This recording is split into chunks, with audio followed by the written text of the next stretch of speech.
Welcome to the second episode of Lola Safe Space, the podcast by Navigating Joyful Tones, where we read multiple entries from bit.ly plus Lola Safe Space.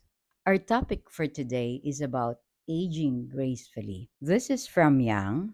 Hello po, Lola. Good evening. I'm very sorry for messaging randomly.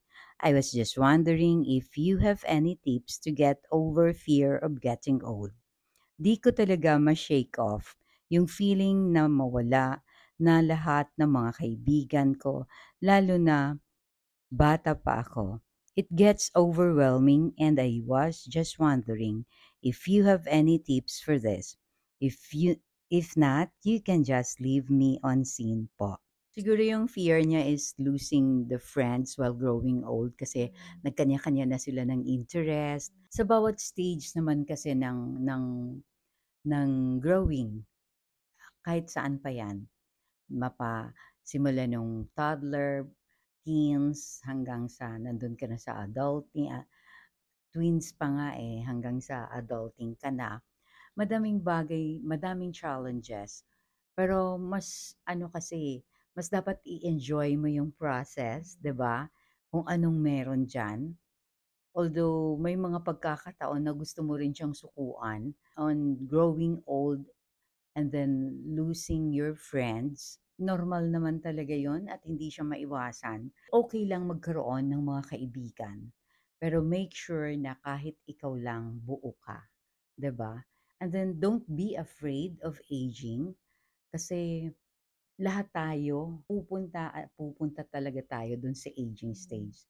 Make sure lang to be able to age gracefully and not losing yourself in yung pagiging sobrang concerned na papaano ako 'pag matanda na ako, papaano ang mangyayari kasi that's overthinking na, So, imbis na i-enjoy mo yung process and, sa akin bilang ganito na yung edad, ako I'm excited to grow my hair fully gray na talaga and then with all the wrinkles pero still, ah healthy and maganda, glowing pa rin, be excited about that instead of overthinking. Kasi mas lalong hindi maganda mag-grow yung mga wrinkles mo kung nandun ka sa stage na nalulunod ka sa overthinking. Yung pinaka-striking, yung dapat buo ka within yourself. Get to know yourself deeply and in the process, love yourself fully.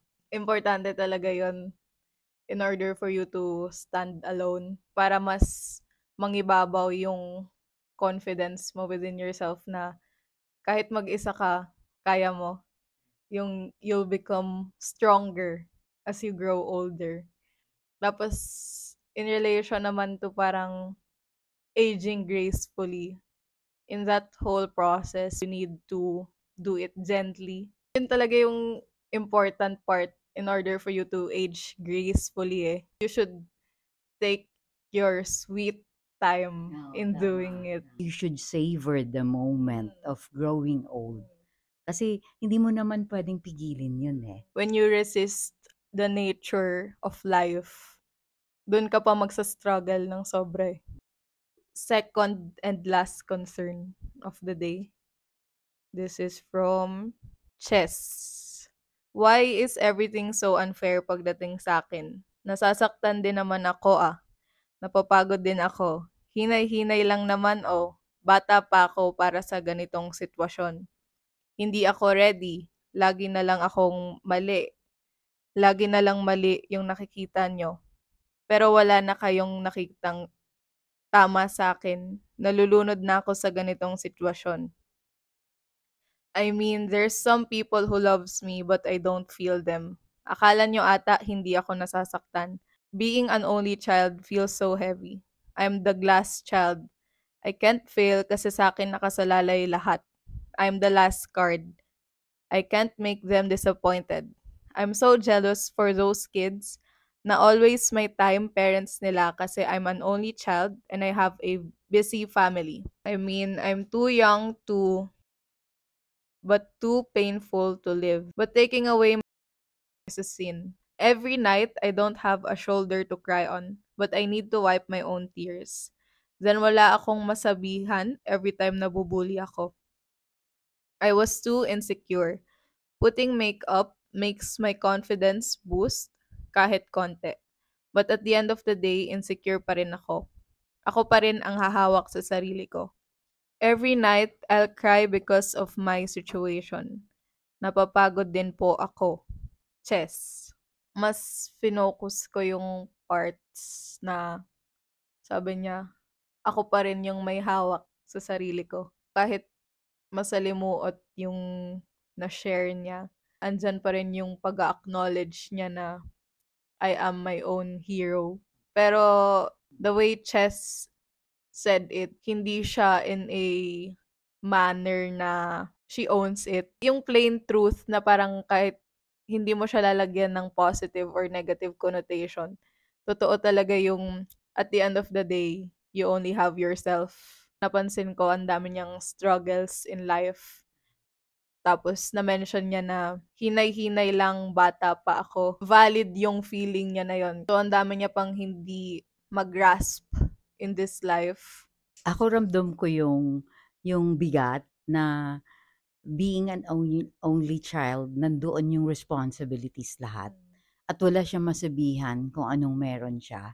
Dahil feeling niya, napaka-busy ng magulang niya para tingnan at naiinggit siya sa iba na meron yung slow lang ang life na pero sa kabilang banda, nandoon yung ina-acknowledge niya talaga na siya lang mag-isa. Gusto niya sanang may masandalan. That's how I feel bilang nanay. Kaya lang para sa kanya, no one is available for her. And that's so sad. Maganda sumandal sa iba. Totoo naman yan all the time. Lalo pa pag bata pa. Ano yan eh, yung hug, yung kalinga, yun ang hinahanap always eh. But it's not available for you. So, talagang feeling mo, ah, ikaw lang mag-isa, you and ako lang talaga against the whole wide world. So, ang bigat para sa kanya. Siguro magandang baguhin yung perspective in life. Have that gentle curiosity. Ano ba ang meron ang mga magulang mo? Bakit feeling mo ikaw lang mag-isa sa mundong ito? Hindi para i-judge sila, kundi para alamin kung ano yung sitwasyon nila. So, try to reach out to your parents. Start doing it now. It has to start from you eh. Baka akala ng mga magulang mo, okay ka on your own. But may iba ka pang hinahanap, hindi nila alam yon. So start expressing yourself, how it is from within. Hindi naman para sumandal ka na lang sa kanila. Kasi importante din na dapat kahit ikaw lang buo ka, being an only child, dadating ka dun sa punto na ikaw lang din talaga eh. Pero all that you are feeling is valid. Valid naman lahat yan. Pero try reaching out to your parents kung paano. One step at a time, yung hindi man yan sa umpisa kung hindi kayo sanay na nag-uusap, medyo awkward yan eh. Pero once narating nyo yung level na talagang nag-uusap na kayo, magbabago ang takbo ng buhay mo. Magbabago yung pananaw mo about everything inside the family, the relationship, importante siya. No man is an island. Tapos, ayan ang yung ginagawa niya. It's okay to reach out. It's okay to ask for help. In asking for help, you are allowing yourself to grow. Totoo nga naman na at the end of the day, you have yourself. Pero you also need other people pa rin. Yung sa reaching out, parang naalala ko yung way ko of reaching out sa'yo is through writing a letter. Nagpe-play sa utak ko na sabi, akala ko okay ka lang, pero ang dami mo palang malalalim. Start reaching out. Pero yung writing a letter part, hindi din siya madali eh. May discomfort pa rin. Pero still, do it. Kasi it's magiging ano yun eh, two-way siya eh. It's pag nagsulat ka na, it's either makita ng magulang mo na parang, seryoso to. So they have to stop and pay attention. Or para ma-patch up kung ano man yung distance na meron kayo before, masimulan yung yung journey niyo into something na yung bang magshi-share na kayo. Or puwede ding mangyari na sana hindi tayo do'n, na iba yung magiging reaction nila na, "Ano ba 'to? Ang dami na ngang" yung gano'n. Pero still try kasi it's the only way na maparating mo, and it has to start from you. Mapaalam mo sa kanila kung anong meron ka. And who knows, this will be the start of a very good relationship between you and your parents. Na talagang emotionally, magiging involved na sila sa'yo. Medyo marating nyo na yung deep conversations and sharing of thoughts. Kasi importante yon. As we grow older, we become wiser. When you ask for help, you are giving yourself the chance to grow. Sa paghihingi ng tulong, you become stronger not just by doing everything alone, but by also reaching out to other people. You're a community, aging gracefully. On your own, buo ka. Yung ibang tao din, ganon din sila. Tapos when you connect, it becomes part of the community, growing older and wiser. In conclusion, we will grow old and ugly, but we will age gracefully. We will become stronger and wiser. This is from my brother. Let's call him Ding. This wisdom he had shared with me during the toughest times of my life years ago.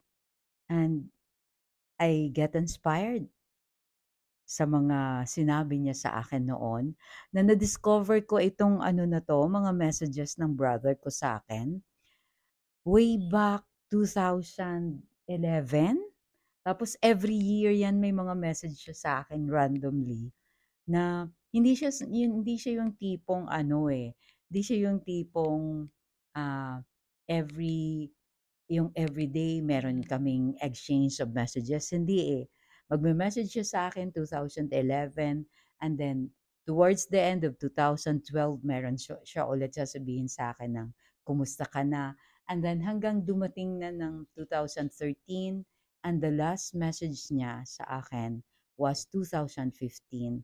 Na-discover ko 'to yung lately lang. So sabi ko, dito pala lahat nanggagaling 'tong ginagawa ko. And I think that's it, everyone.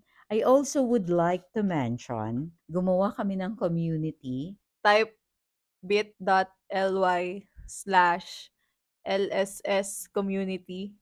That's short for Lola's Safe Space Community. Para siyang all-in-one na platform. Basta pumunta lang kayo sa link na yon tapos i-explore nyo kasi madami siyang features. Since yung pag sa message sa TikTok, hindi siya nare-replyan lahat.